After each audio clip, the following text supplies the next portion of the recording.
Martes. 3 hold-upper umano patay sa magkahiwalay na engkwentro sa gasolinahan at bus. Ang rambol na kinasangkutan ng isang jail guard dahil lang sa agawan ng mikropono. DILG Secretary Mike Sueno, kauna-una ang miyembro ng ganyang gabinete na sinibat ni Pangulong Duterte dahil sa manoy katiwalian. Sueno, iginagalang ang desisyon ng Pangulo pero itinangging korap siya. Eksklusibo, mga mangingisdang Chino, tila sinisira umano ang mga bahura sa Baho de Masinloc para makakuha ng taklobo. Desisyon ng Pangulo, ipamigay na sa kadamay ang mga inukupan nilang pabahay sa Bulacan. Their only sin is just really mahirap rin sila kagaya natin. Ang premyadong mamamahayag na si Jessica Soho nananatiling kapuso.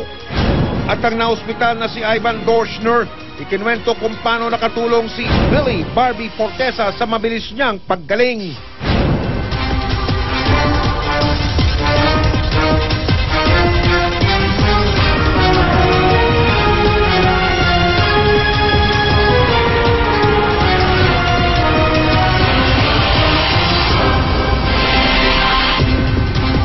Magandang gabi Luzon, magandang gabi Visayas, magandang gabi Mindanao.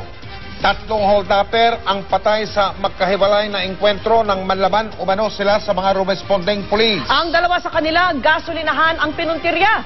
Nahuli ka nga ang tangkang pagtakas nila sa mga otoridad. At nakatutok si Jay Sabali. Sa kuha ng CCTV ng gasolinahan, 2 lalaki ang makikita. Lalapitan ng isang gas boy at cashier, sabay magdedeklara ng hold-up. Naninikip pa yung dibdib ko sir hanggang ngayon kasi yung sa ulo ko nakatutok yung baril eh. Nakipaghabulan pa ang 2 hold-upper ng gasolinahan sa may Viluna Street, Barangay Pinyahan, pasado alas 12 ng ating gabi. Ang isa, tumakbo at pumasok sa isang club. Pumasok sa kusina at dito na na-corner at napatay ng mga operatiba. Ang isa naman, tumakbo pa kabilang direksyon na naabutan sa isang eskinita kung saan nakipagbarilan at napatay ng mga otoridad. Yung mga operatiba natin sa District Special Operation Unit naka-receive ng information na merong hold-upin na gas station. So, hindi natin alam yung specific na lugar. Nag-conduct ng monitoring ang ating mga operatiba. Ang mga napatay na sospek, nakuhanan ng isang kalibre 45 at kalibre 38, ngunit walang pagkakakilanlan. Sa kuha naman ng DSLR ni Dean Marvin Diano na pasahero ng bus na biyaheng Santa Maria, Bulacan, makikita ang isang lalaki na nakabulagta na isa umanong hold-upper. Ang ibang pasahero naman, nakaupo lang habang nag-iikot ang pulis. Sabi niya po, wag daw kaming tatayo kasi baka daw may isa pang meron pang ibang kasama yung hold-upper. Pinahinto niya yung bus dito, tapos nagtawag na po ng backup. Bago makyat ng Quezon Avenue flyover, nagdeklara raw ng hold-up ang 3 kalalakihan kung saan ang isa raw rito ay agad nagpaputo. Kasi putukan na lang po yung nadinig ko kasi natakot ako. Nanginginig po ako sa takot kasi. Lingid sa kaalaman ng mga sospek, pauwi at pasahero rin ang isang nakasibilyang pulis na si PO2 Silito Lantano. Nagulat siya sir nung lumingon ako kaya gumanyan siya sa akin. Naunahan ko naman siya sir, hindi siya nakakalabit na. Nagkapagputok ba siya? Meron po sir pumutok na narinig. May narinig po akong putok sir. Arestado sina Mark Lee Mahinay na isa raw security guard at James Medrano na isa raw construction worker. Tinuturo na niya ako kasi nakatabi ko daw siya. Ito mga na-recover sa kanila ha. Para sa'yo daw nakuha ito. Hindi po yan akin sir, hindi po. Tinuro ako pasahero, kasama daw po ako. Walang maipresentang ID ang 2 na nakuhanan pa ng isang kalibre 38 at balisong. Wala ring nakuhang pagkakakilanlan sa napatay na suspect na nakuhanan naman ng kalibre 38 baril. Jay Sabale, nakatutok, 24 oras. Sinibak sa pwesto tulad ng alam na ng marami ngayon si Interior and Local Government Secretary Ismael Sueno, kasunod yan ng mga paratang ng katiwalian. Si Sueno ang isa sa mga nangampanya noon para kay Presidente Duterte. Siya ang unang kalihim ng kasalukuyang administrasyon na tinanggal sa pwesto. Yan ang tinutukan ni Joseph Morong. Ito ang huling pagdalo ni Ismael Sueno sa cabinet meeting ng gobyernong Duterte bago siya tanggalin ng Pangulo bilang Interior Secretary kaninang madaling araw. Sa videong in-upload sa YouTube channel ng Radio Television Malacanang, makikita ang tila nagpapaliwanag si Sueno. It's not true that hindi buo ang video ng cabinet meeting. Hindi sinabi ng palasyo sa press briefing kung anong itinatangging ito ni Sueño. Pero una rito ay may natanggap ang palasyo na sulat ukol sa mga reklamo raw kay Sueño sa DILG mula sa grupong Mayor Rodrigo Roa Duterte National Executive Coordinating Committee o MRRD-NECC. Ayon sa tagapagsalita ng Pangulo sa harap ng iba pa mga cabinet secretary, sinibak sa pwesto ng Pangulo si Sueño. Ayon sa isang source sa dumalo sa cabinet meeting, nakarating daw sa Pangulo na sinabi raw ni Sueño sa mga taga-DILG na dapat ay maging loyal sa kanya at hindi sa Pangulo. Hindi raw yun nagustuhan ng Pangulo. Pinaalala raw ng Pangulo kay Sueño na alter ego lamang siya ng Pangulo at pwedeng bawiin ang kanyang kapangyarihan. Question din daw ng Pangulo ang maanumalyang kontrata tungkol sa mga fire truck. Pero pumalag daw si Sueño at sinabing matagal nang naibid out ang kontrata sa panahon ni dating DILG Secretary Mar Rojas at hindi raw siya sinabihan ng legal department niya na may issue sa kontrata. Pero sabi daw ng Pangulo, ang legal team ng Presidente ang nag-imbestiga mismo sa kontrata at nakitang maanumalya ito. Tinatayang nasa 50 katao ang nasa loob ng pulong at halos lahat ay nagulat sa komprontasyon. Bago matapos ang cabinet meeting, sinabi raw ng Pangulo na huwag nang dumalo ng cabinet meeting sa Sueño dahil hindi na siya cabinet secretary. Sabi raw ng Pangulo, alam niyang may utang na loob siya kay Sueño dahil isa ito sa mga nag-udyok para tumakbo siya. Pero sabi ng Pangulo, winarningan na niya ang lahat tungkol sa korupsyon. Nagtangka pa raw humingi ng private meeting si Sueño sa Pangulo pero tumanggi na ito. Basically, he said that the secretary was being let go. And what was former Secretary Sueño's response? There was a short exchange and then that was it. Meron pa short exchange? Sumagot pa, sir. Hindi naman. It was not a heated exchange. Ayon kay Undersecretary Ernesto Abella, inimbestigahan daw mismo ng Pangulo si Sueño at sa cabinet meeting, pinotekta niya ng tanong si Sueño. Kasama na ang umano'y ginawang pagbiyahe ni Sueño sa Austria. The President was asking, did the Secretary travel abroad to this particular place? And did he know the background of it, of the actual situation? And more or less along that line, the President seemed to just be interested in establishing whether or not the Secretary had actually engaged in certain activities. Hindi lamang daw ang sulat na mula sa MRRD-NECC ang basehan ng Pangulo sa pagsibak sa kanya. The President has done due diligence. And so he has checked into the matter and and apparently he has taken note of several legally untenable situations. Hindi pa tiyak kung bukod sa pagsibak kay Sueño ay sasampahan siya ng reklamo. Sa ngayon, wala pang pinapangalanan ng Pangulo na kapalit ni Sueño. Ayon kay Abella, hindi rin daw nabanggit ang pangalan ni dating Senador Bongbong Marcos na pwedeng pumalit. Dati nang sinabi mismo ng Pangulo na ayaw raw ni Marcos ang DILG post. Ipinagtanggol naman ng palasyo ang tila magkaibang aksyon ni Duterte kay Sueño at kay Tourism Promotions Board Chief Operating Officer Cesar Montano na parehong inakusahan ng korupsyon. It's not a question of inequality, it's just that this is something that he has given due diligence to. Bago si Sueño, nag-resign din si dating National Irrigation Administrator Peter Lavinia dahil din sa mga alegasyon ng korupsyon. Si dating Secretary Sueño ang kauna-unahang cabinet secretary na sinimbak ng Pangulo sa loob ng lampas 9 na buwan niyang panunungkulan. Sabi ng palasyo, isa pang cabinet secretary ang kinastigo rin ng Pangulo kagabi. Pero hindi ito kinilala at hindi rin masabi kung nanganganib na rin ito sa pwesto. Joseph Morong, nakatutok, 24 oras. Ginagalang daw ni dating DILG Secretary Ismael Sueño ang desisyon ng Pangulo na tanggalin siya sa pwesto. Pero nanindigan ang sinibak na kalihim na hindi siya tiwali. At tinutukan po yan ni Sandra Aguinaldo. Isang misa ang idanao sa DILG kanina. Dinaluhan ito ng 3 undersecretary na sinasabing nagsumbong kay Pangulong Duterte ng mga aktibidad ni DILG Secretary Ismael Mike Sueño kaya siya nasibak sa gabinete. Pinag-pray over ng pare sina Undersecretaries Emily Padilla, John Castriciones at Jesus Hinlo, mga appointee ni Pangulong Duterte sa DILG. Kasama si Sueño, miyembro sila ng core group ni Duterte noong kampanya na tinawag nilang MRRD-NECC o Mayor Rodrigo Roa Duterte National Executive Coordinating Committee. Ayon kay Castriciones, ang grupong ito ang sumulat kay Duterte para iparating ang mga sumbong na natatanggap daw nila tungkol kay Sueno. Depende yan sa presidente kung ipagpapatuloy pa niyang imbestigahan yon. Para sa amin, kung ano yung sinasabi ng mga tao, dahil para sa amin mahalaga yung mga mamamayan natin, isinangguni lang namin sa presidente at bahala ng presidente kung anong gagawin niya. Sa kanilang confidential memorandum kay Duterte, sinabi nilang lumago raw ang business ni Sueno tulad ng hotel at farm sa Saya, itinuloy ito. Sa isang statement, sinabi ngayon ni Sueno na ang kanyang papel ay masigurong maayos ang mga fire truck kaya pumunta ang kanyang team sa Austria na aprobado naman daw ng Malacanang. Sinabi rin ni Sueno na buong puso niyang nirerespeto ang desisyon ng Pangulo pero mensahe niya sa Pangulo, hindi siya korap.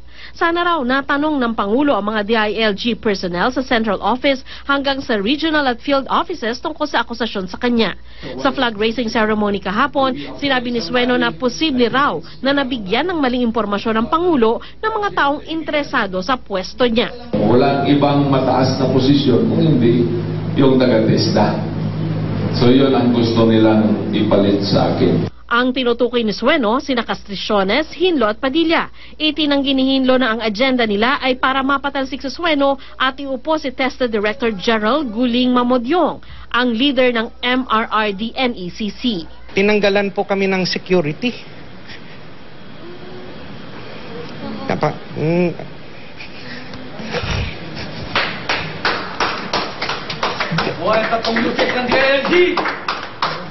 Dangerous po yung para sa pamilya namin. Tinanggalan po kami ng security. Mahal namin si Secretary. Mahal namin. Kasama niyo po siya nung kampanya, ano? Kasama namin. Kaya napakabigat sa amin. But it was the decision of the President. Wala si Sueno sa kanyang opisina kanina pero tuloy ang trabaho ng kanyang mga tauhan. Nakausap ng GMA News sa telepono si Mamodyong at sabi niya wala siyang interes sa posisyon sa DILG. Sandra Aguinaldo, nakatutok, 24 oras. Kalaboso ang isang lalaking pinaka-wanted sa Cavite dahil yan umano sa illegal na droga at patong-patong na kaso ng panggagahasa. Ang suspect ay gumagamit pa raw ng mga peking ID para makatakas sa mga alagad ng batas. At yan ang tinutukan ni John Consulta. Exclusivo! Ito. Yan. Ito ka. Agad na corner ng mga tauhan ng Mendez Cavite Police sa isang kasino sa Parañaque. Ang target ni si Ryan Peñalba, 30 taong gulang. Bukod sa pagiging Mendez Cavite Police sa isang kasino sa Parañaque, ang target ni si Ryan Peñalba, 30 taong gulang. Bukod sa pagiging number 2 most wanted sa drugs watch list ng Mendez, siya rin ang number 6 most wanted sa buong Cavite dahil sa droga. Nagpagawa pa ng mga peking ID ang suspect. Sa first 39 watch list noong 2016, siya lang yung bukod tangi na natitira dun sa watch list. Inumpisa na namin trabahuhin to. Nagkumuha na kami ng mga asset at hanggang sa nagkaroon kami ng lead. Nadakip si Peñalba sa bisa ng isang warrant of arrest dahil sa 25 counts of rape sa isang biktima na mistulan umano niyang ginawang sex slave sa bayan ng Mendez. 3 taon po siyang nagtago. Gusto ko siyang makulong. Para po naman mabigyan ng hustisya ang ginawa niya sa anak ko. Naging matipid naman ang sagot ng suspect nang amin siyang makaharap. Involved ka daw sa droga, sir. Totoo ba yun? Hindi, sir. Ha? Hindi, sir. Bakit may peking ID ka, sir? Ayoko na lang, sir, magsalita. Patuloy naman ang operasyon ng pulisya sa iba pang kasama ng suspect. Ito. Yan. Mula sa Cavite, John Consulta, nakatutok, 24 oras. At mabilis po nating silipin ang iba pang balita. Natagpo ang patay ang isang lalaki sa labas ng kanyang bahay sa Paway, Ilocos Norte. Ayon sa Municipal Health Office, posibleng na-stroke ang biktimang si Rolly Acab na dati na rin daw inatake dahil sa mataas na presyon ng dugo. Sabi ng pulisya, posibleng nahilo at natumba ang biktima matapos bumaba sa isang duyan. Wala namang nakitang foul play ang pulisya sa nangyari. Sa Santa Rosa City, Laguna, nakitang palutang-lutang sa isang creek ang hubot-hubad na bangkay ng isang babae. Tad-tad ng taga sa katawan ang biktimang tinatayang nasa edad 30 hanggang 40. Hinihintay pa po ang resulta ng autopsy. Sa Butuan City, nalapnos ang balat ng isang batang babae matapos mabuhusan ng gasolina mula sa gasera. Ayon po sa nanay ng 2 taong gulang na bata, walang kuryente ang kanilang bahay kaya gasera lang ang gamit nila. Nasa kusina raw siya noon nang alamang natabig ng bata ang gasera sa sala kaya nasilaban siya. Nagtamo ng 2nd-degree burns ang bata na nasa ligtas ng kalagayan. Na-inquest na ang 41 sa 60 mga taong inaresto kahapon dahil yan sa pag-ukupa nila sa isang pribadong compound. Ang mga anak ng ilan sa mga kinasuhan ay kasama sa mga dinampot at hindi sila nakapasok sa eskwelahan. Nakatutok si Maki Pulido.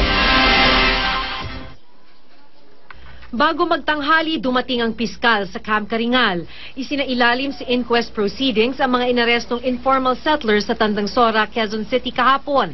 Hindi agad na ihiwalay ang mga bata kaya't nasaksihan pa nilang isa-isang tawagin ng piskal ang mga kakasuhan. 41 ang kakasuhan ng other forms of trespassing at grave coercion. Bago magdilim kahapon, binaklas ng mga pulis Quezon City ang barikada nila sa Apollo Street. Sa gilid ng kalsada na sila nakatira matapos ma-demolish ang kanilang mga bahay noong June 2016 nang mag-issue ng demolition order ang korte. Pero nang pasukin daw muli ng informal settlers ang pribadong lupa noong isang araw, umaksyon na ang QCPD. Ang simpatsya natin nandito sa ating mga maralitang mga kababayan. Pero the point is, hindi naman issue ito ng pagiging mayaman o mahirap sa pagsunod ng batas, di ba? Sa ating sa kapulisan naman, gagawin lang namin yung aming tungkulin. So hindi pwedeng meron tayong anarkiya. 6 na po ang inaresto, kabilang ang 17 menor de edad. Sabi ko, hindi kami lalaban. Sabi ko ganun, aalis kami dito.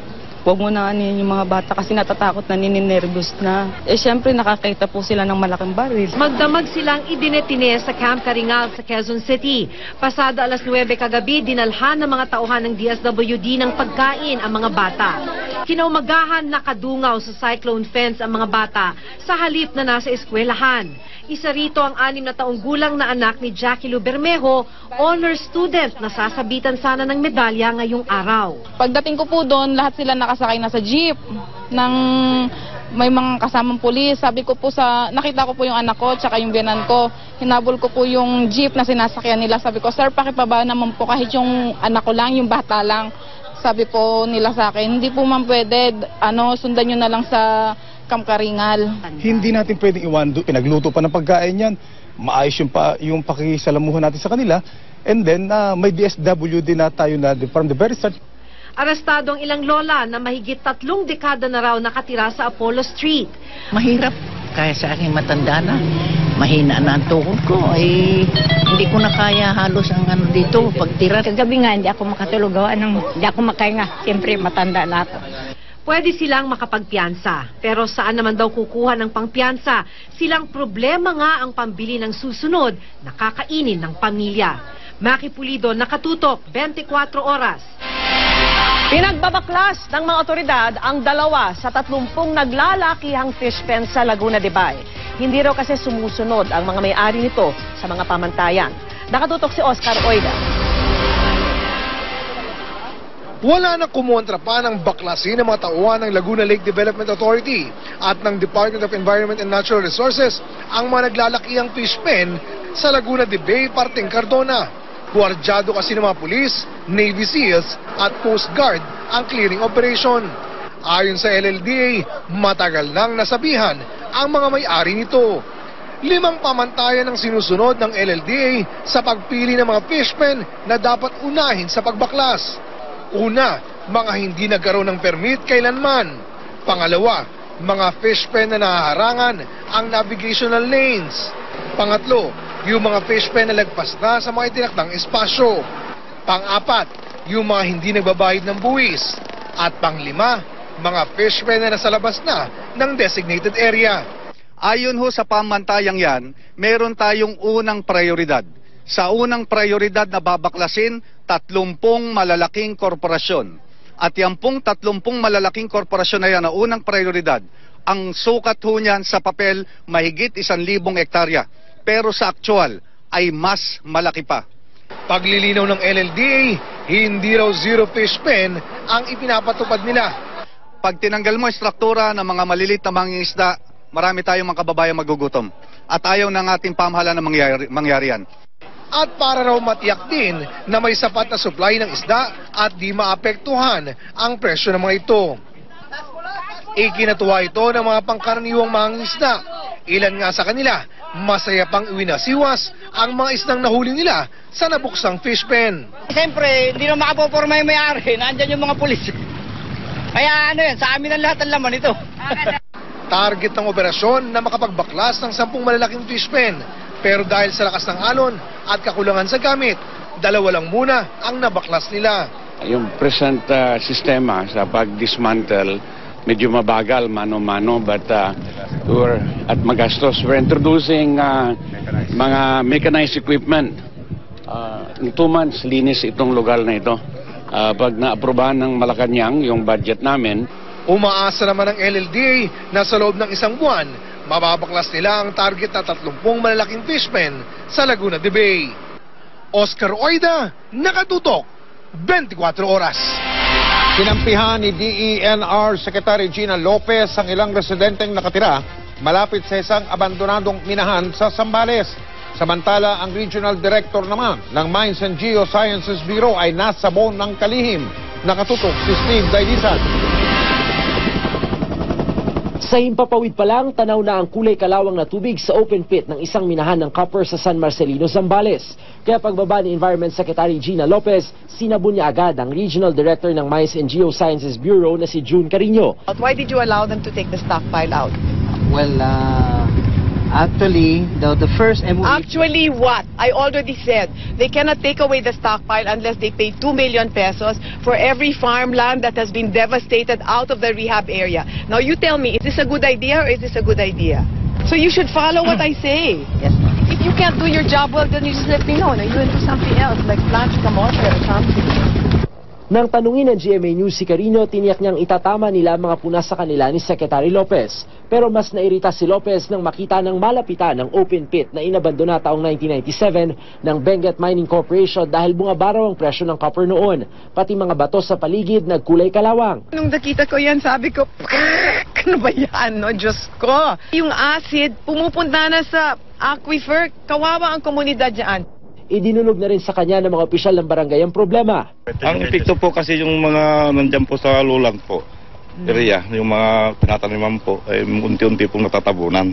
Waste material po na... Of them, the waste material of the mining goes here. Yun po yung unti-unting tumatabon po yung daan doon, papunta doon po sa barangay namin, sa Buhawin. Kawawa po yung mga residents po dyan sa may sitios. 7 yung normal na pH level ng tubig. Yan yung tubig na naiinom natin. Pero lumalabas sa pagsusuri ng DNR na nasa pH 2 yung acidity level ng tubig na ito. Sapat daw yan para makatunaw ng propeller ng bangka o ng barko. Ang soil dam na ito ang tanging harang ng tubig ng lawa mula sa open pit. Pero pangamba ni Lopez baka tumagas ito at gumuho. Kaya pag-aaralan daw ng DNR kung kailangan patibayin ng soil dam para iwas peligro. At dahil sa hindi raw maayos na maintenance, I would suspend this, no? Depensa ng Benguet Mining Corporation, hindi raw nila kailanman naging pag-aari ang minahan. Sila lang daw ang nagpatakbo ng operasyon nito, pero ibinalik na nila sa pamilyang nagmamay-ari noong pang 1997. Mula sa San Marcelino, Zambales, Steve Dailisa, nakatutok, 24 oras. Malaking tulong daw sa speedy recovery ni Ivan Dorschner na na-confine sa ospital ang surprise visit sa kanya ng ka-love team sa meant to be na si Barbie Fortesa. Makichika kay Katatibayan. Balik taping ang meant to be heartthrob na si Ivan Dorschner matapos ma-ospital. Masayahin at energetic na ulit. Hindi halata nagkaroon ng mataas na lagnat. Lumalaraw ang lagnat ni Ivan dulot ng pagod na sinamahan pa ng pabago-bagong lagay ng panahon at paghina ng resistensya. Nagawa pa ngang tapusin ni Ivan ang taping bago na isipang magpatingin sa doktor. Chills talaga, as in parang numb buong katawan ko and sabi ko okay, this is not good. I need to go. Ayon sa doktor, tinamaan ng bacterial infection si Ivan at kinailangan ng complete bed rest for 3 days. Hindi na iwasan mag-alala ng kanyang mga magulang na nakabase sa Amerika. Pero ngayon magaling na si Ivan. Nagpapasalamat siya sa lahat na nagdasal sa kanyang mabilis na paggaling. Isa pang nakatulong sa kanyang speedy recovery, ang surprise visit ng leading lady niya na si Barbie Forteza. Nagsisipilo ako sa CR. Paglabas ko parang, wait, I know this perfume. What are you doing here? Ano bang ginagawa dito? Ayun, so very nice. Dumalo din yung mom niya. Back with vengeance daw si Ivan sa mas kapanapanabik na mga eksena sa Meant to Be. Ngayong umamin na ang 4 boys na may pagtingin sila kay Billy. Simula na raw ang mas matinding kompetisyon. After this sickness, nothing can beat me. Katatibayan, updated sa showbiz happenings. Ang mga balitang dapat nyo pang abangan. Ang Uber, pati ng operator at driver na nakabangga ng motorsiklo, pinagpapaliwanag ng LTFRB. Malacanang, inihayag na pinaiimbestiga ng Department of Justice ang kontrata ng kumpanyang Tadeco at Bureau of Corrections na inireklamo ni Speaker Alvarez. Si Dennis Trillo yan, bibigyan ng ikangay Tagalog tatsang karakter sa Train to Busan. At sisilipin natin ang isa sa mga eksena sa Pinoy remake ng My Love from the Star. Tuloy-tuloy ang sama-sama natin pagtutok sa mga balita dito sa 24 Oras.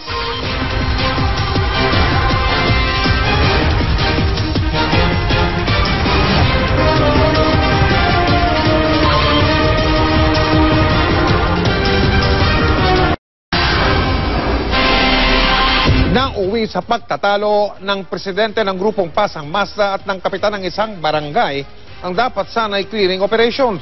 Illegal daw na nagte-terminal ang mga jeep kaya walang madaanan pati ang mga bombero. Pinagtanggol naman yan nung Pasang Mazda. Nakatutok si Max Salazar. Nagkasa ng clearing operations ang Manila City Hall dahil sa sumbong ng Barangay 220 na maraming mali sa Severino Reyes Street, Santa Cruz, Maynila. Mga jeep na nagte-terminal sa kalsada, mga pribadong sasakyang nakaparada sa sidewalk, at ilang residenteng galit pag nasita sa kanilang pagparada. Pero bago pa masimulan ang clearing operation, dumating ang presidente ng transport group na Pasang Mazda. Dinipensahan ang terminal ng jeep sa kalye. Araw-araw mga hatak manguhuli without any dahilan. Ngayon, anong nangyayari sa pinag-uusapan sa office ni Dennis Alcoriza na direktor ng MTPB? 4 na jeep lang kaobet, okay lang yan. Bakit pag hypervision pa yung mga tao namin dito? Hinarap naman ng chairman ng Barangay 220 ang humingi ng clearing operation sa Manila Traffic and Parking Bureau, ang Pasang Mazda. Lahat ng reklamo sa akin, pati bumbero, kasi hindi daw makadaan yung bumbero. Ngayon pag tatawagan yung driver, ayaw sumunod dahil ang kinikilala kayo. Habang nagtatalo sila, tuloy-tuloy sa likuran nila ang pagsasakay at pagbababa ng pasahero ng mga jeep sa gitna ng kalsada. Pangit yan. Iaayos natin yan. Pwede natin pag-usapan yan kasi we need to talk to the driver. Kanya lang gumagawa ng ganyan yan. Wala naman dumarating. Ayan, isa. Ngayon sabi ni Pangulong Duterte, 40% sa mga chairman hindi maayos. Kaya ito aayusin natin, aayusin namin po, gawin po natin legal. Kasi una po, hindi po rin, sinek po rin po sa City Hall, wala rin po kayong permit. Wala naman malapit na bakanting lupa na pwedeng maging terminal ng mga jeep. Ano ba ang pinakamagandang solusyon? Ang pinakamaganda, sumunod na lang po tayo sa batas. Napapayagan po kayo dahil sa mga tao. On the meantime, papayagan muna dalawa-dalawa magtawagan. Kasi ang parking, according sa LTFRB, kailangan may sariling garahe pag bumili ka. At yung kalsada, lalo na to secondary road, hindi to pwedeng kailanman maging terminal. Okay po. Sa huli ay nagkasundo rin ang barangay at Pasang Mazda sa pagdeterminal ng jeep sa Severino Reyes Street. Hindi na lang itinuloy ang clearing operations. Mark Salazar, nakatutok, 24 Oras. Samantalang malaki umano ang lugi ng Bureau of Corrections sa pinasok nitong kontrata sa Tadeco kung saan naging shareholder si Representative Antonio Floyrendo Jr. Yan po ang giniit ni House Speaker Pantaleon Alvarez sa Department of Justice. At nakatutok si Tina Panganiban-Jerez. Sa isang sulat para sa DOJ, nanindigan si Speaker Pantaleon Alvarez na dapat mapawalang bisa ang kontrata ng Tadeco para sa pag-arkila sa lupa ng Bureau of Corrections o BUCOR. Ayon kay Alvarez, Wala raw itong basehang legal dahil hindi kasama ang Bucor at nakakasakop dito ang Department of Justice sa mga tanggapan ng gobyernong pwedeng pumasok sa isang joint venture agreement kasama ng isang pribadong kumpanya. Dagdag pa raw ang malaking lugi ng Bucor sa kontrata. Ang kita ng Bucor, mahigit 26 million pesos kada taon base sa renta ng Tadeco ng 5,000 pesos per hectare kada taon na malayong malayo raw sa kasalukuyang rate na 35,000 pesos per hectare kada taon. Ang joint venture agreement din daw ay epektibo sa loob ng 25 taon, mahigit doble sa nakaugalian sa industriya na 5 hanggang 10 taon lang daw. Wala namang tugon si Davao del Norte Representative Antonio Florendo Jr. maliban sa reklamong graft na isinampa ni Alvarez laban kay Florendo na matagal na niyang kaalyado. Naghain din siya ng resolusyon sa Kamara para imbestigahan ang issue. Ang Anak Pawis Party List, balak naman maghain ng 3 magkakahiwalay na resolusyon kaugnay sa issue. Samut-sari po kasi ang mga irregularities na gusto nating malaman, tama ba ang inabot sa mga magsasaka, tama ba ang binayaran sa gobyerno, sa mga buwis, o nagkamal ba ng sobra-sobra ang Tadeco? Ayon sa Malacanang, pag-aaralan na ng Justice Department ang hiling ni Speaker Alvarez na imbestigahan ang umano'y maanumalyang kontrata ng Tadeco at Bucor. The copy of the query of the Speaker has finally reached the desk of the DOJ, and they will form a body just for preliminary inquiries on the infirmities of the contract. Sir, yung sa Tadeco, ibig sabihin, sir, hindi pa abrogated yung contract? No, it's not abrogated. It's going to be reviewed. It's going to be reviewed. And an opinion will be submitted by next week. Ang Dean naman ng UP National College of Public Administration and Governance, nagsabing dapat papanagutin sina Alvarez at Florendo. We should hold them accountable. Yung sa charge against Congressman Florendo, let the courts or the ombudsman, the ombudsman's processes take their course. Kung talagang hindi siya nag-divest, hindi siya nag-disclose, at there was parang deceit, no, in the transactions, edi makikita yon. Tina Panganiban Perez, nakatutok, 24 oras. Sa ikalawang araw ng peace talks sa Netherlands, tinalakay ang bilateral peace agreement na iginiit ni Pangulong Duterte. At mula po sa the Netherlands, nakatutok live si Rafi Tima. Rafi. Vicky, naantala man yung pagbubukas ay tila mabilis naman yung pag-usad ng ika-4 na round ng usapang pangkapayapaan, partikular na sa usapin ng bilateral peace agreement. Hanggang sa pangalawang araw ng usapang pangkapayapaan dito sa Netherlands, sa side talks o informal meeting idinaan ng magkabilang panig ang pagplansya sa ilang sensitibong usapin tungkol sa iginigit ni Pangulong Duterte na bilateral peace agreement. Mayroon silang draft, meron kami draft. Agreement. So, yun ang pag-usapan namin. So ang pag-asawayan namin. Bagamat maraming kailangan pag-usapan sa bilateral ceasefire tulad ng revolutionary tax, buffer zone at pagpapalaya sa mga bilanggo ng magkabilang panig, tila may pagkakaunawaan na umano ang mga negosyador. It's called a moving forward ceasefire.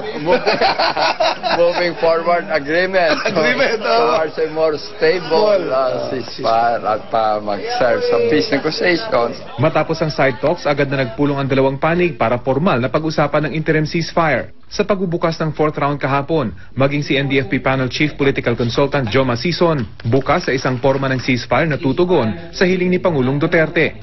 Special statement or agreement or memorandum of understanding can also be issued to focus on this interim bilateral agreement. Kung ano yung napag-usapan will also be reflected on the ground. Then it will move us forward. Mahirap kasi na, for example, magkakapirmahan tayo ng peace agreement. Pagtingin mo, wala na masyadong sumusunod doon. Di ba? Pwede ba yun? Vicky, sa ngayon ay nagsasagawa ng editing yung magkabilang panig sa kanilang mga draft agreements at kung magkakasundo ay posibleng ngayong gabi o bukas ng umaga ay may makikita na tayong ceasefire agreement.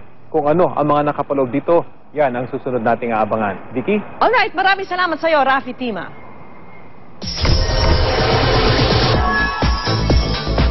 Si Dennis Trillo ang napiling magbigay boses sa character ni Gong Yu para sa tagalized TV screening ng hit Korean film na Train to Busan. Makichika kay Katatibayan.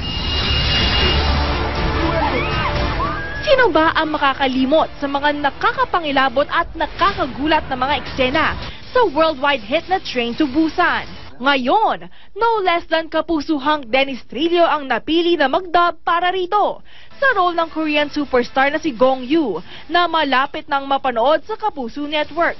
Si Dennis, excited at flattered, kaya all out sa pag-e-emote. Na-inspire kasi ako dahil talagang isa sa mga paboritong pelikula ko tong Train to Busan. Isa rin sa dahilan kung bakit napao agad si Dennis na tanggapin ang project. May mga nangyayari sa relasyon nilang mag-ama, tapos lalo na dun sa ending na talagang medyo punong-puno ng emosyon. Abala rin sa taping si Dennis para sa higanting telefantasya na Mulawin versus Ravenna.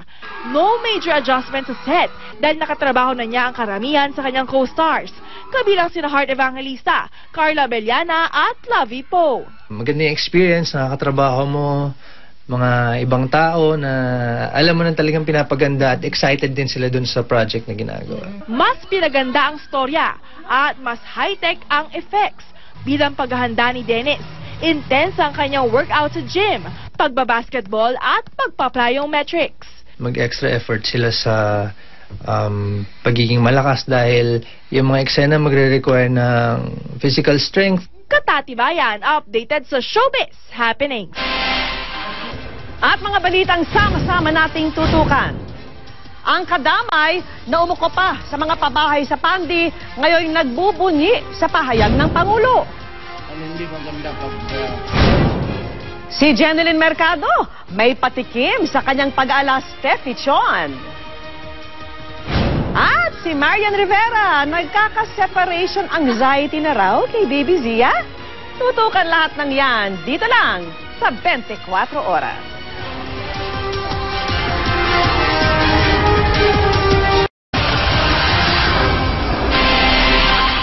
Natudukan na ang problema sa kadamay ngayong mismong si Pangulong Duterte na ang nagsabing ibibigay na lang sa kanila ang mga pabahay sa Bulacan na sa pilitan nilang inukupuhan. Ang mga lehitimo namang may-ari ng mga bahay ng mga pulis at sundalo, ibibigyan na lang daw ng bago. Ayon po yan sa Pangulo. Nakatutok si Joseph Moro.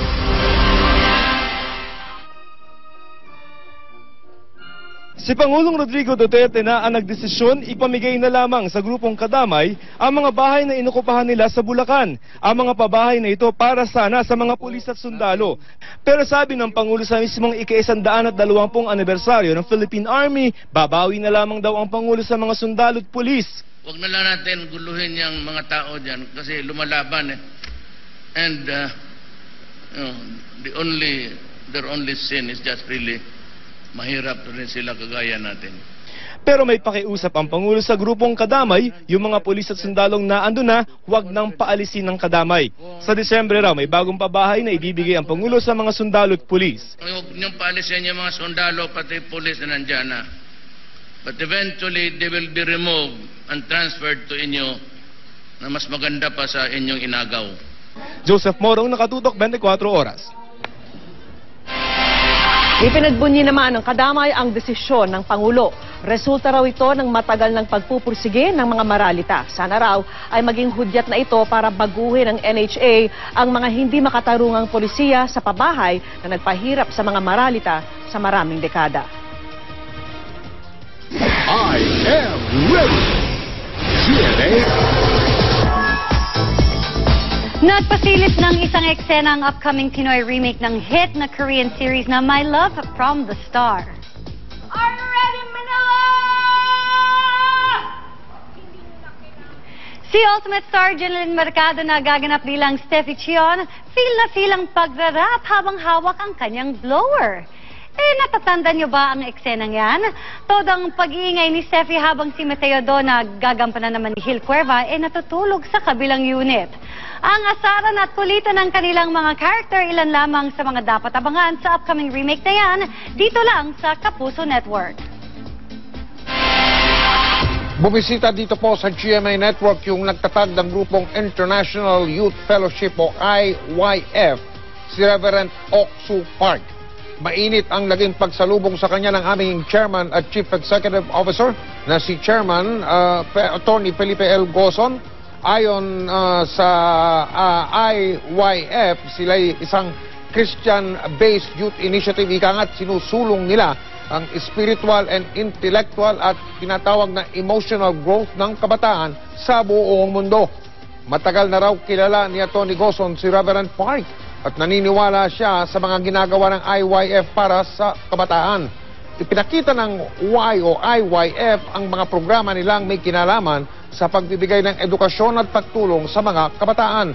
Naikwento rin ni Reverend Park ang pakikipagkita niya kay Pangulong Duterte, lalo't alam daw niya ang maigting na kampanya ng ating gobyerno laban sa droga. 제가 얼마 전에 대통령을 만나서 이 IYF가 필리핀 청소년들을 위해 하는 일들을 자세히 설명을 했습니다.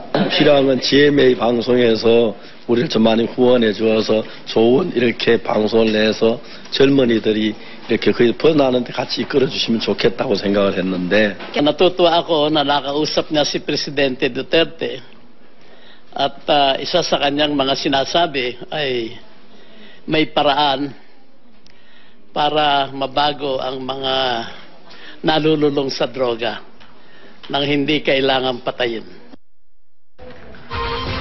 At sama-sama nating abangan. Parak na naaktuhan daw na bumabatak, lumalabas na may problema sa pag-iisip dahil sa shabu. Si Baby Zia, unti-unti nang nasasanay sa kasikatan. At ang isa sa mga haligi ng GMA News and Public Affairs na si Jessica Soho nananatiling kapuso. Walang patid na pagtutok dito lamang po sa pinagkakatiwalaang 24 oras.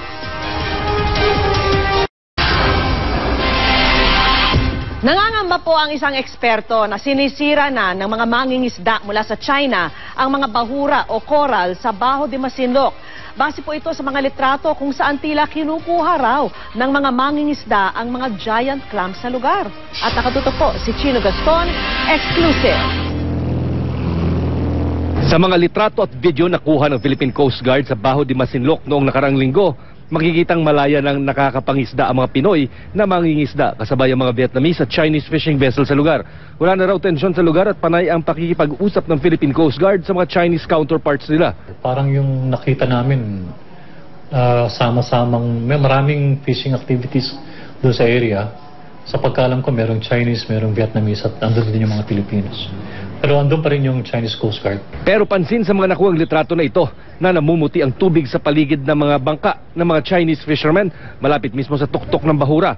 Ipinakita namin ang mga larawan sa mga taga-DENR Biodiversity Management Bureau pero di nila masabi kung ano ang ginagawa ng mga mangingisda sa litrato. Ang hinala ni Professor J. Batumbakal, sinisira ng mga Chinese fishermen ang mga bahura o corals para makuha ang mga giant clams o taklobo. Yung LEC ng kanilang mga outboard motor, binababa nila, ginagamit nila na pangputol nung coral, parang inaahit nila yung mga coral, kumbaga, no? So nadudurog yon. May ilang beses nang nahuli ang ilang Chinese vessels sa Baho de Masinloc o Panatag Shoal na nangunguha ng giant clams at coral. Tulad ng taong 2012, may 8 Chinese fishing vessel ang nahuli. Ang pagsira ng mga corals ang isa sa mga naging argument noon ng Pilipinas sa Arbitral Tribunal dahil tila hinahayaan ito ng gobyerno ng China at binabantayan pa ang mga sumisira ng kalikasan. Kailangang i-raise nga ito sa China. Again, yung sinasabi natin matagal na kailangang i-assert yung ruling. No? I mean, this is a clear case na kailangan mo talagang i-assert. No? Kasi hindi nila talaga dapat ginagawa yan. Nakilala din ni Batumbakal ang isang cable-laying ship sa litrato. Nakita na ito dati noong panahon na nagbantang i-reclaim ng China ang Baho de Masinloc. Tagalatag daw ito ng submarine cable for power o di kaya para sa communication. Chino Gaston, nakatutok, 24 oras. Nababahala ang kampo ni Vice Presidente Leni Robredo sa pagkakasibak sa pwesto ni DILG Secretary Ismael Sueno. Nangangamba ang kanyang tagapayong legal o legal advisor baka daw mauwian sa pagtatalaga kay dating Senador Bongbong Marcos sa DILG. Sabi ng kampo ni Robredo, kung magiging kalihim ng DILG si Marcos, kabalintunuan yan at hindi nararapat. Wala namang pahayag si Marcos kaugnay nito. Ayon naman kay Pangulong Duterte, patuloy siyang naghahanap ng itatalagang bagong kalihim ng DILG. Tingin daw niya hindi para kay Marcos ang naturang posisyon dahil may nakasalang na ikangay electoral protest kaugnay ng pagkatalo ni Marcos sa eleksyon 2016. Sino papalit sa Secretary? I'm still scouting for another talent. Sir, hindi man Marcos. Hindi man si Bongbong. No, I don't think so. He would have abandoned his appeal.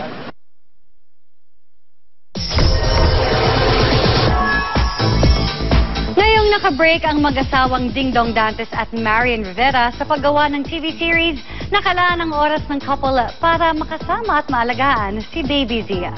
Yan ang chika ni Aubrey Carampel. You say hi. You wave muna, and then I'll give you the mic. You wave. You kiss and blow, everyone. Tulad ng kanyang celebrity parents, tila sanay na rin sa limelight si Baby Maria Letizia, ang panganay ni Dingdong Dantes at Marian Rivera. Naging sentro nga ng atensyon ang pagpapabibo ng 1-year-old na si Baby Zia. May pagkakataong nang-aagaw pa siya ng microphone. Where's your nose? Your teeth? How about your arms? How about your tongue? Dahil pahinga sa paggawa ng TV series sina Dingdong at Marian, mas marami raw silang oras ngayong makipag-playtime kay Baby Zia. Nandun siya sa stage na kailangan talaga niya mag-explore, so hindi talaga pwedeng tigilan. Ang mahalaga dapat, nandun kayo para alalayan at suportahan. Pero kinumpirma ng Dong yan na magbabalik daw ang kanilang karakter sa Encantadia. Si Maria naman magsisimula na ring mag-taping ngayong April para sa kanyang pagbabalik primetime. Ngayon pa lang, may separation anxiety na siya kay Baby Zia. Excited ako magbalik sa primetime, especially yung gagawin kong character ngayon, na-miss ko tong gawin. Okay. And then, wala hindi alam kong mahihirapan ako na iwan talaga. Mula nang maging mommy, mas mapili na rin si Marian sa mga proyektong kanyang tinatanguan. Sa bawat gagawin kong gusto kong maging ehemplo niya kaming parents niya, kung paano kami magmahal sa isa't isa, kung paano kami sa ibang tao. Are you happy? Happy. Alright! Beautiful eyes na. Beautiful eyes. Aubrey Carampel updated sa showbiz happening. Samantala, nananatiling kapuso ang premyadong mamamahayag na si Jessica Soho matapos niyang muling pumirma ng kontrata sa GMA Network. Nakatutok si Mariz Umali. Sa loob ng mga nakalipas na taon, tumutok si Jessica Soho sa malalaking balitang humubog sa kasaysayan ng Pilipinas at ng mundo. Ang kaniyang pagbabalita at paghahatid ng makabuluhang istorya, umani ng iba't ibang parangal sa loob at labas ng bansa. Kakabit na ng kaniyang pangalan ng GMA kung saan siya nagsimula. At sa kaniyang pagpirma ng kontrata sa Kapuso Network, mananatiling kapuso ang isa sa mga haligi ng GMA News and Public Affairs. Parang ang GMA at ako may forever. Kasi ever since naman, mula nagsimula ako hanggang ngayon, ito lang ang tahanan ko. Wala nang iba. Dumalo sa contract signing sina GMA Network Chairman and CEO Attorney Felipe L. Gozon, President and COO Gilberto Duavet Jr., at Executive Vice President and Chief Financial Officer Felipe S. Yalong. Si Jessica naman, talagang icon na yan at saka institusyon dito sa atin. Kamukha ng GMA, she is also a most trusted. Hindi lamang host, kundi reporter at lahat na. Jessica continues to represent and embody everything that is good and virtuous. And, her loyalty is one of these. And, nasisiyahan tayo sa patuloy niyang pagtitiwala. And very happy because we have somebody who continues to inspire and set an example for all of us with us. So, nagpapasalamat kami. Jessica, thank you. We're so happy dahil kasi si Jessica is one of the pillars ng GMA News and Public Affairs. In fact, yung programa niyang Kapuso mo, Jessica, so continues to be the top rater. Mariz Umali, Nakatutok, 24 Oras.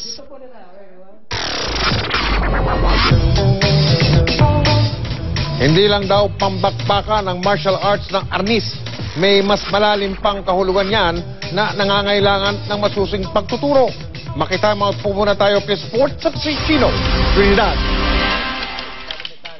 Sa iba't ibang sulok ng bansa, makikita ang iba't ibang estilo ng art of stick fighting o mas kilala sa tawag na arnis. Si Luliedo, mataas na guro ng Amara Arcanis at halos ibinuhos na ang buong buhay sa pagtuturo ng arnis dito at sa Amerika, ay naniniwala na bahagi ng ating kasaysayan ang arnis. Like other countries, Asian countries, meron. Pero the Filipino have their own art. Pero nalulungkot, ang ngayon ay nakabase na sa Amerika na nagpapalaganap ng arnis sa East Coast. Karamihan ng mga grandmaster, wala naman silang pera. Naging business. Tapos, ang walang principles. Hindi tinuturing na pangbakbakan lamang ni Master Lu ang arnis. Sa katunayan, nais daw niyang ipaalala na ang martial arts na galing pa sa ating mga ninuno bago pa man dumating ang mga Kastila ay may mas malalim na kahulugan kaya't nangangailangan ito ng masusing pagtuturo. Kali, in Filipino, karunungan lihim yan. The wisdom of the art. Diba? Kaya sila sa akin, ito sila. Sabi ko, education ako, kayo, away ang tinuturo nyo. Maaari rin itong maging tulay para maibalik ang pagtangkilik ng mga Pilipino sa mga bagay na sariling atin. Dapat ang art mo una-una, Filipino, kahit na hindi pang international, yun ang art natin eh. Yun ang ginamit ng mga forefathers natin. Para kay Master Lu, isa ring paraan ang arnis para maituro at maibalik ang katangi-tanging kaugaliang Pilipino na disiplina at respeto. Na-connect ka dun sa traditions mo. Hindi ang arnis maraming bow, ba? Sabi ko hindi, bow tayo, mano po. Chino Trinidad Acuduto, 24 oras. Tuloy ang pagtutok natin sa mga balita. Jail guard, sangkot umano sa rambol na nag-ugat sa mikropono. Mapapanood ninyo ang mga beach resort na dinarayo, mapaputi man o itim ang buhangin. At ang GMA Network patuloy sa pag-arangkada sa TV ratings sa buong Pilipinas. Tuloy lang ang pagtutok dito sa number 1 na balitaan, 24 oras.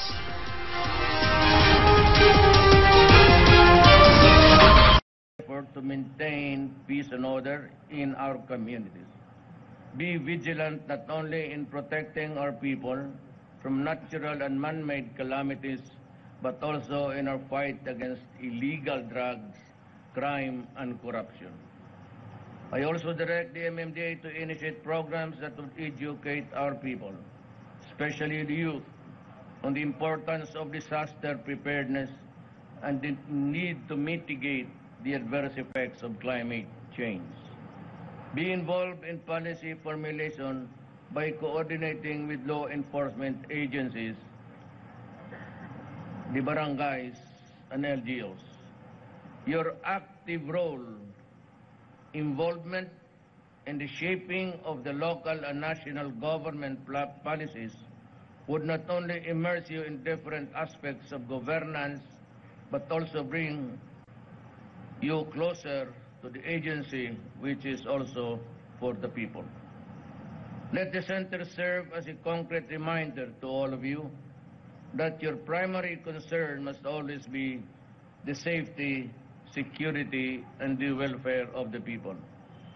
And it ends by saying thank you very much and wish you all the best. Pwede na tayo mag-uwi po.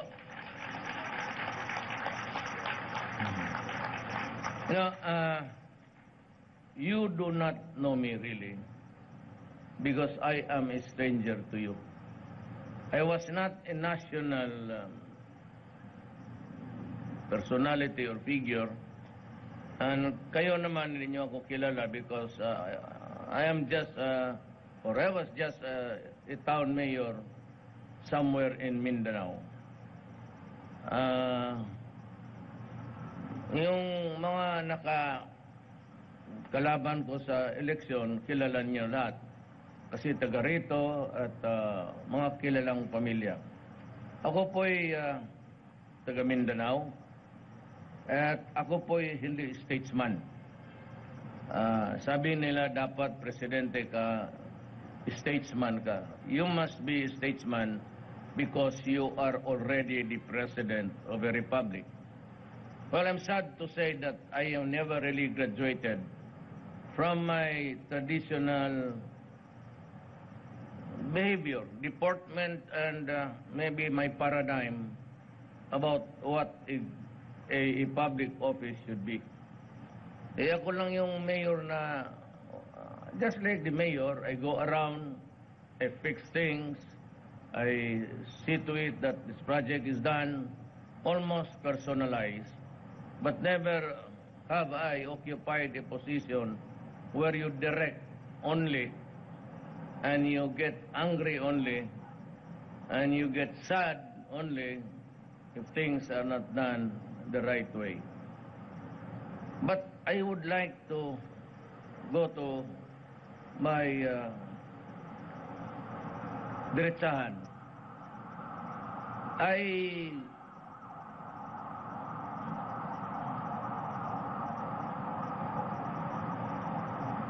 Pahintuin mo nga yung yawa na.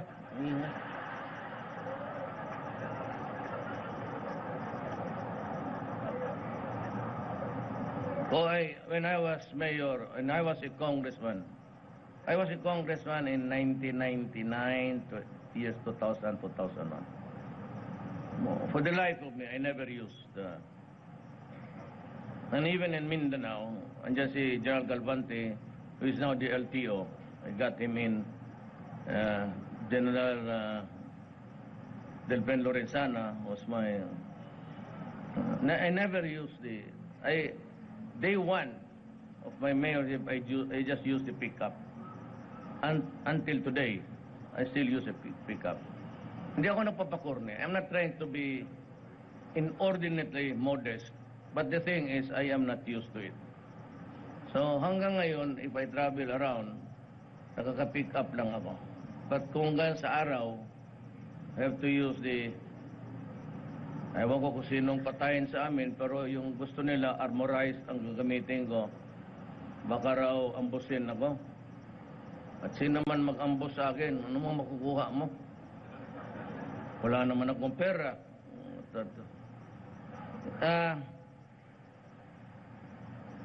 You did not know me then, and maybe you do not know me now. Kaya lang, because of the high profile of the presidency, you get to know me from a distance and to the things that I talk about in public.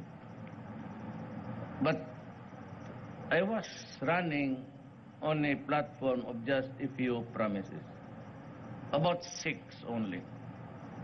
That's why during the presidential debate, I was always the first one to finish my piece, because I just limited my words to bullets simply because I know that a minute and a half would not get me nowhere. So, yun ang ano ko. Pero tandaan lang niyo ito, ha. These things I commit to you. Now, I will do it. First, I said, I will stop corruption. And it is being done. Last night, we had a cabinet meeting, and I was trying really to avoid an embarrassing situation. But after reading the legal opinion of my office, vis-a-vis with the stand of the cabinet member, when he said that he was not in of the legal opinion of his own office, hindi ako I lost my, if you answer me with a kind of statement that you never read the legal opinion of the legal officer of your own office, it's either you're taking me for a stupid, an idiot, you are lying to your an idiot, or you are lying to your teeth, which sans the embarrassment or humiliation. Kaya ako naputang ina. So I said, you're fired. I just simply said, you're fired. Ngayon, totohanan yan. I was mayor of Davao for 23 years. I was a congressman for 1 term, 3 years. I was a vice mayor to my daughter when she was mayor. Yung, ayaw ko kung kilala ninyo si Inday, yung nabugbog ng sheriff, when she mauled the sheriff. Anyway, ang promise ko, yan. At tutuparin ko talaga yan. You can talk to me, and anybody can go to my office. I don't call it Malacanang Palace. It's a bit corny to me. It doesn't. Most leaves a bad taste in the mouth. That Malacanang is the historical residence of the foreigners who colonized us and imposed imperialism in our country. But anybody can go to my office and you can complain. But to be sure that you are not deprived of the opportunity to air your grievance, yung 8888 sa PTB4 is very important. You can text your message, name the official if you know him, and if there is any shakedown, name the amount that being asked by you, from you. Name him, and I'll give you the pleasure of meeting him face to face in my office. At tanungin kita kung anong gusto mo. Sipain ko itong putang ina to o sampalin ko. You know, the reason why until now, nandyan pa yung graft and corruption sa lahat.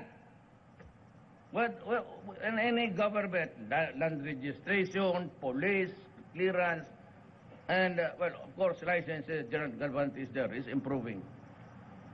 Because the Filipino is not assertive. You have to assert your right. Kaya pag hidingian ka, kung baski sino, police, o any government office, land registration, titles, and deeds, sabihin mo lang, use the language that would hit.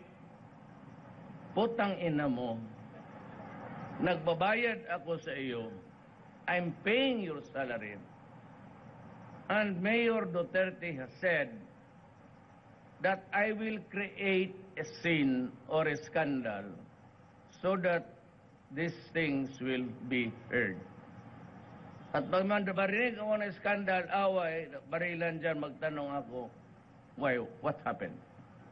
And you can always say, in the customs, immigration, huwag kayong bubayad. Pag maghingi, tell them, look, I pay you. It is your duty to serve me. You address me as sir.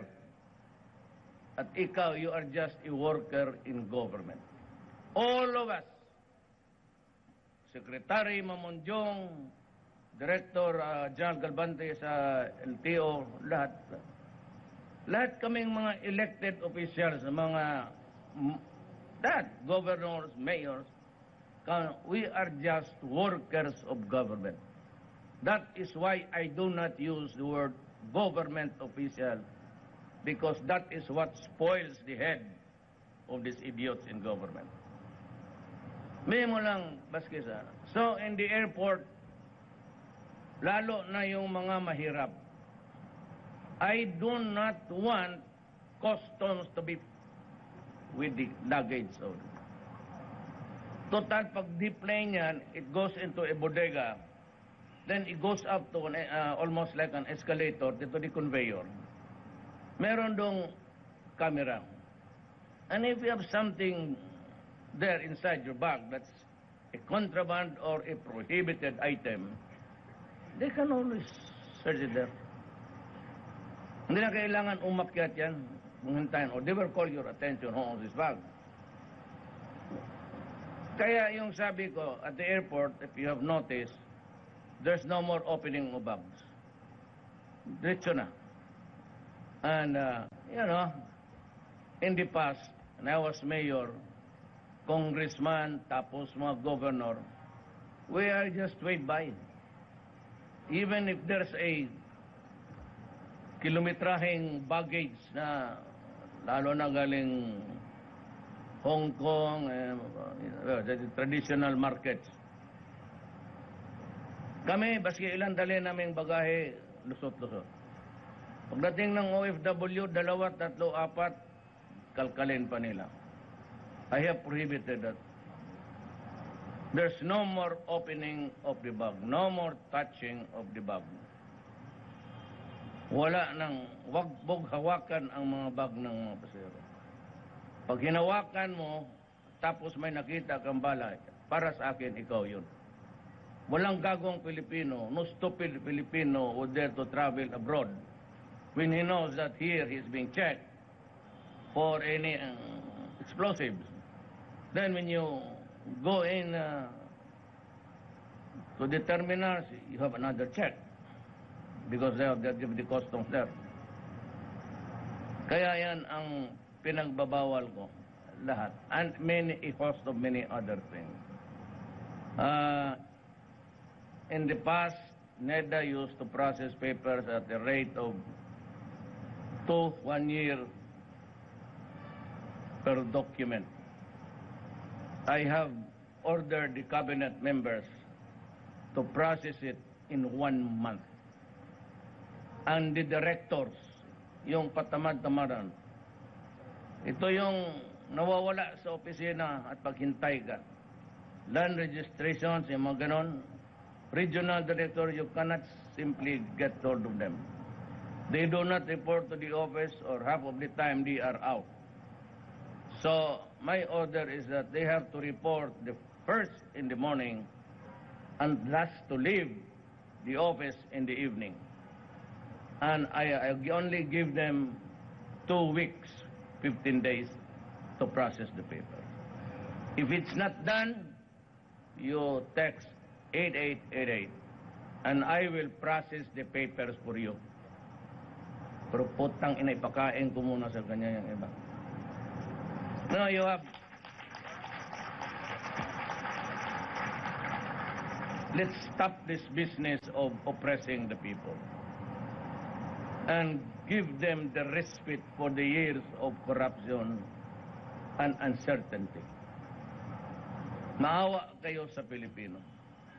I am not saying that I am a saint. I've had my faults. Plenty.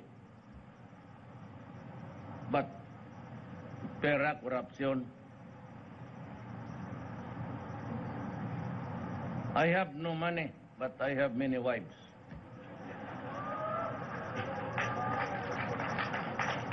You said that you need money to have so many wives. Oh, my wives are all rich, just like the speaker, Alvarez. Now he is facing a disbarment. Because this is a world of hypocrisy. Sino bang walang babae dito? Mayor Herbert, tumingin ka sa akin.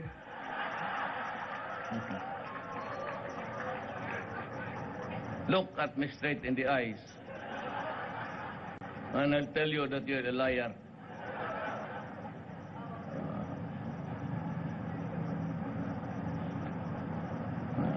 That should be a non-issue actually.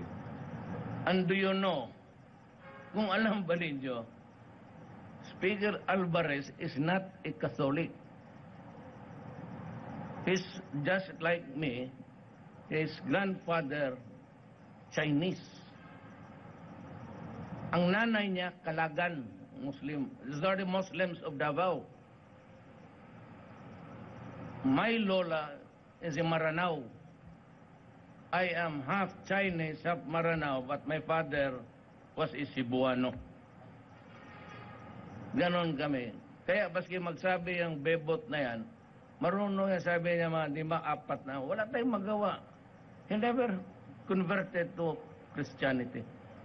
So he's not bound by the rules of the number of women that you can have. Na, sabihin mo man, when you are charged, Herbert, you did not really mademanda ka talaga yung balang araw. Huwag mong sabihin that you are a Catholic or you are a Protestant. All you have to say is that I'm an atheist. Kung atheist ka, kasi the Christian, Judeo-Christian is one wife. But if you're an atheist, so you can have as much as you want, as long as you're able to. The thing there is that you're able to support the children. Yun lang. Why do you have to bother about how many wives? There are so, it's a chauvinist statement. But really, there are so many women, and you're so short a time in this world. My God.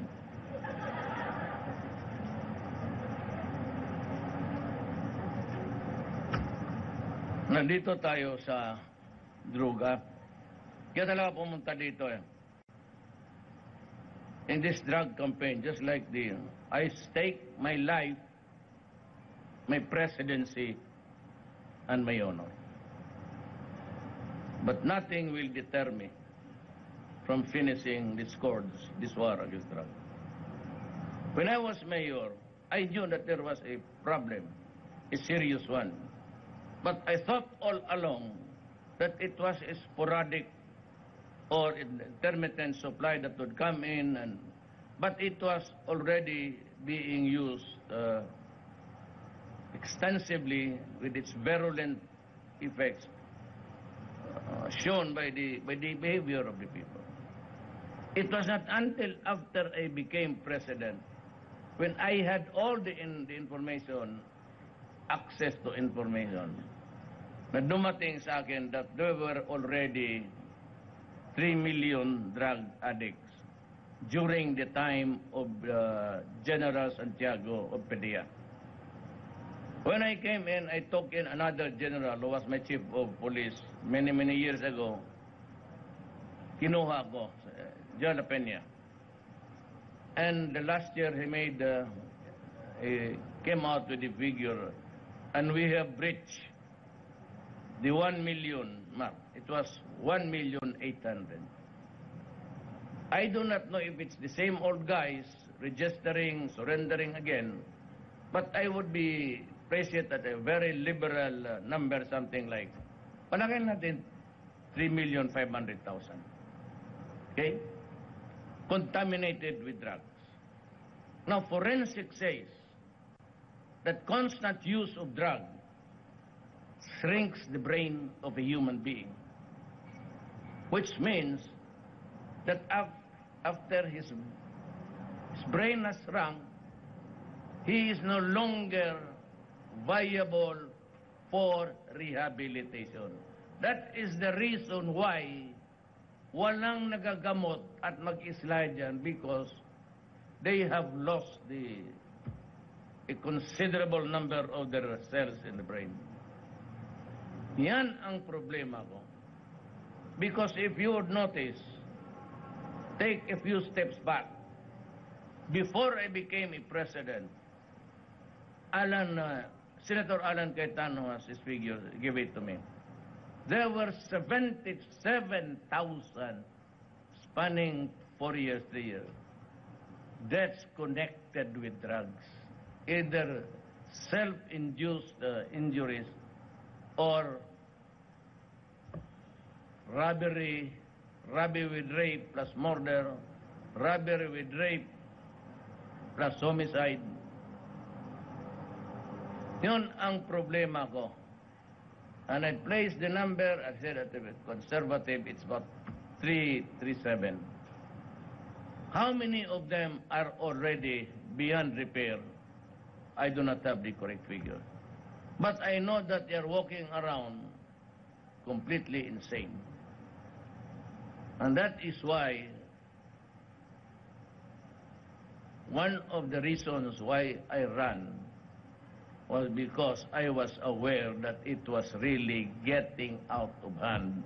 And so many idiots from other countries tinkering, messing up, fucking the issue with that.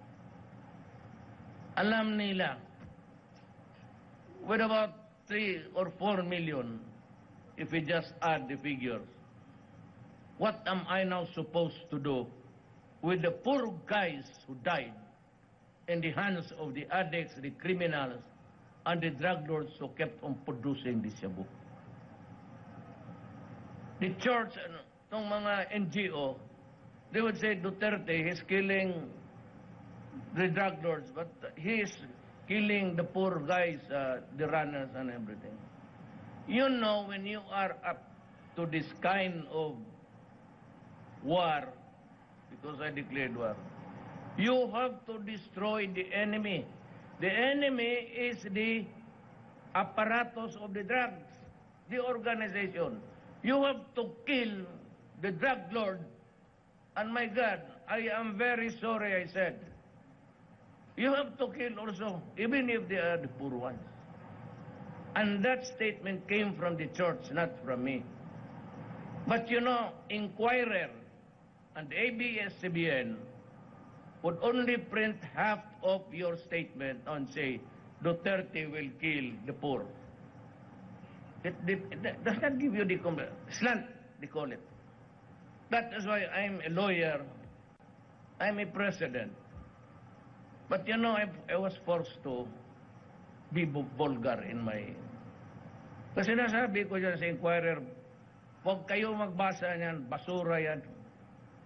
Yan si Preto, mukha yan. Preto, the owner, kita mo mukhang pera.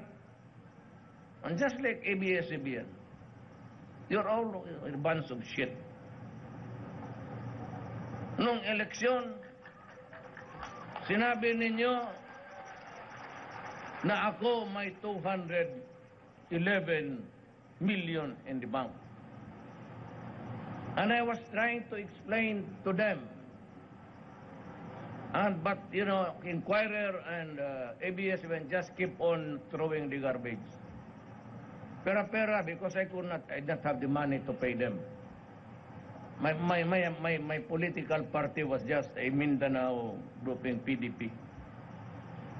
So I was really now that I'm president, I'm asking everybody, including Central Bank and all the banks around, open your accounts. Because if I have even half of what they say, I will resign. That is my commitment to you, the Filipino people. And if there is any child of mine, my daughter, my son, I have 3 children, get involved even in graft, I will step down. Masiguro ninyo yan. But me as president, when I deal with the people, with government, I draw the line. You either go or I go, but we cannot stay together. I had said there will be in my government. I have fired 2 fraternity brothers, 2 associate commissioners of immigration, 1 in NIA, and I replaced them immediately. I was looking at the budget, 150 billion. I was, very, very careful. A whiff, and you're out. I said, yes, last night I fired a cabinet member in a full cabinet meeting because I did not like his answer, because it was really a plain lie. Para siya nakausap na parang ginagawa daw ang gago. So in that case, you might leave the room. You might leave the room because you're fired. I am dismissing. So that is, I am very exacting. So I should be exacting on myself also. Find the 211 million that they were using during the campaign. I told you I do not have that. But if there is an account, tapos pangalan ko, I will resign. On the matter of drugs,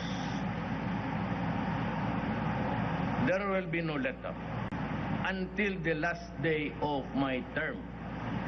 And that would be 5 years and a few months. Say that no more killing. No. There will be killings. But only to those crimes na, or allegedly crimes na napatay ng police, I gave the orders, and I was very exact and specific. Go out and hunt for them, capture them, apprehend them. But if you are confronted with the violent, violent equipment or gun, and you feel that your life is in danger, kill the idiot. That was my order. And I stand by me. I take full criminal, if there is any civil liability, crimes committed by the law enforcement, by the military, pursuant to that order of mine. Go out and hunt for them. Order of mine. Go out and hunt for them. Arrest them if possible. But if you are confronted with violence and you think that you will die, I would rather see a criminal, dead criminal there than a dead. So, and to date, I have lost 32 soldiers and about 29 policemen since we started the operation. What is fueling the ISIS in the Arab countries are the oil. In Mindanao, they're using shabu. And that is why in operation against laboratories, I lose soldiers because their compound, their cooking kitchen there are guarded by 2-3 M60 machine guns. And my soldiers had to, and police, just have to fight it out just like an ordinary shooting war. So, hindi matatapos yun. Will hit hard.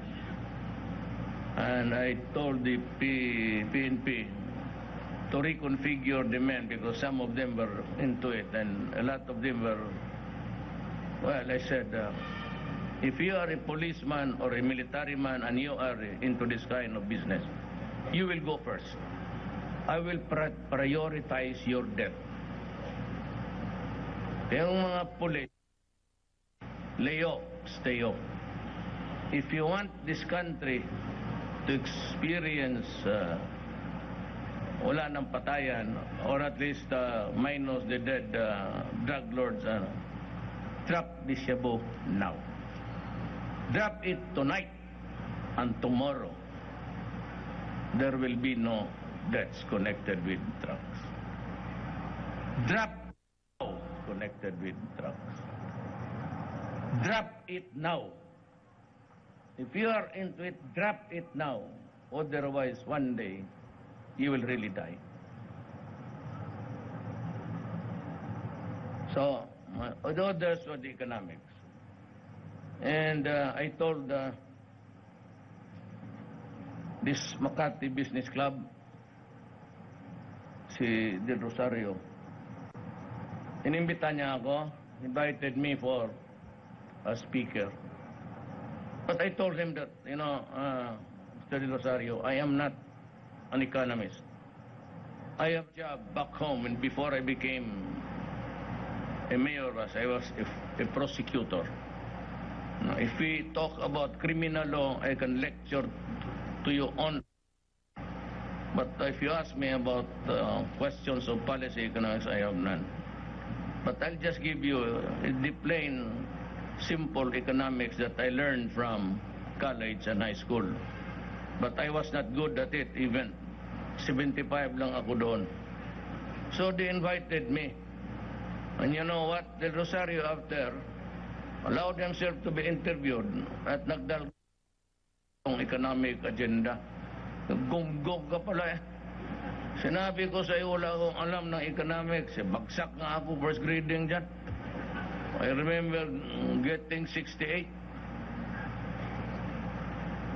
Ito mga tao talaga. Well, anyway, I have allowed the Sonny Dominguez, was my childhood friend. We were class grade kindergarten until high school.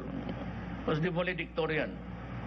I studied in Harvard for and he's running he used to be the Secretary of Agriculture during Cory's time. He was once upon a time the president of PAL. And I think he was BPI official. Together with Mon Lopez and Pernia of the economics UP, and they are running the country. We're doing well. I'm sure I was correct in going to China and making friends with them.